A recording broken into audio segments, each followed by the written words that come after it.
इलियास आज़मी साहब, अक्सर आप जो है मुरादाबाद की जो ईदगाह पे अटैक हुआ था बिलवास्ता और बिलावास्ता दोनों तरीके से, उसकी जिम्मेदारी आप इंदिरा सरकार को देते हैं, लेकिन सच्चाई ये है कि उस वक्त उत्तर प्रदेश के वजीर आला वीपी सिंह थे और सारी जिम्मेदारी एक मुख्यमंत्री होने के नाते उनकी थी कि उस हमले को रोकते।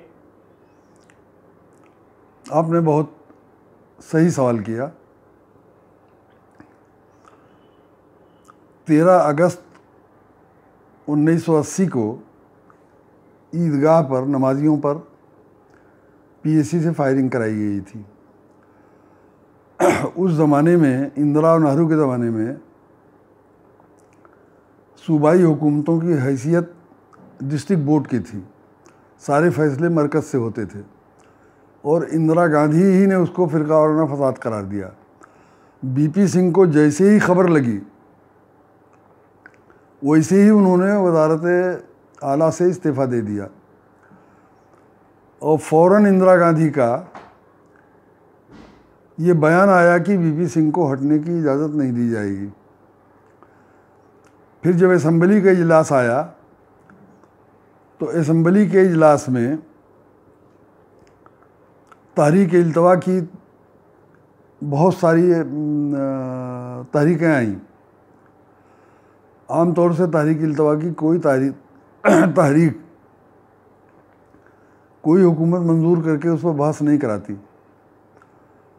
तो बीपी सिंह ने सारी तहरीकें मंजूर करके 3 दिन बहस कराई और 3 दिन पूरा टाइम असम्बली में बैठ के तब तकरीरें सबकी सुनी। नरम गरम जिस पर उनके लिए भी गालियाँ थीं। जब जवाब देने खड़े हुए, ये असम्बली के रिकॉर्ड में है, जवाब देने खड़े हुए तो उन्होंने कहा कि लॉ एंड ऑर्डर की कानूनी जिम्मेदारी मेरे ऊपर है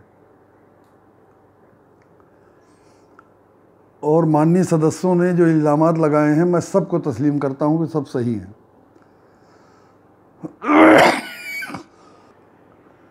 कुछ बातें ऐसी भी हैं जो माननीय सदस्यों ने कुछ आरोप नहीं लगाए हैं, वो भी जराइम हुए हैं। मैं सबकी जिम्मेदारी लेता हूं इसलिए कि जिम्मेदारी कानूनी तौर पर मेरे सर पर है। मैं इस सदन को जज मुकर्रर करता हूं। मैं इकबाली मुजरिम हूं और सदन को, जज को अख्तियार है कि मेरी सज़ा तजवीज़ करे। इकबाली मुजरिम के बाद किसी बहस की, इकबाल जुर्म के बाद किसी बहस की ज़रूरत नहीं होती। सन्नाटा छा गया। फिर कुछ लोगों ने कहा कि अब आपकी सज़ा सिर्फ इतना है कि आप इस्तीफ़ा दे दें। तो उन्होंने कहा कि मैं चूँकि एक पार्टी में भी हूँ और मैं प्रधानमंत्री इंदिरा गांधी को, जो मेरी नेता हैं, मैं उनको अभी इस्तीफ़ा लिख के स्पेशल मैसेंजर से दिल्ली भेज रहा हूँ इस दरख्वास्त के साथ कि वो मेरे इस्तीफ़े को मान कर गवर्नर के यहाँ भेज दें। ये सब वाक़यात हुए। इंदिरा गांधी ने कह दिया कि बीपी सिंह को हटने की इजाज़त नहीं दी जाएगी। उसी में जमीयतुल उलमा हिंद के सदर यूपी के हाफिज़ सिद्दीक़ एमएलए थे। उनकी तकरीर पर अगर जमीयतुल उलमा हिंद 1 सदी तक नफ़रत का इजहार करे तब भी मुमकिन नहीं है। और ख़ास बात यह है कि अब्दुल रहमान नस्तर को, जिन्होंने कुछ सही बातें कह दी थी, उनको खड़े खड़े इंदिरा गांधी ने निकलवा दिया कैबिनेट से और हाफिज़ सिद्दीक़ को कैबिनेट में इन करा दिया। बहुत सारे सबूत हैं, 1-2 नहीं। ये क्या हो रहा है? आप क्या कहना चाह रहे हैं इससे? जमीयतुल उलमा हिंद का क्या किरदार था इसमें? जमीयतुल उलमा हिंद का किरदार तो हमेशा से एक जैसा रहा है। हमेशा से एक जैसा रहा है। उसकी कुछ वो किरदार तो रसूल के ज़माने से चला आ रहा है।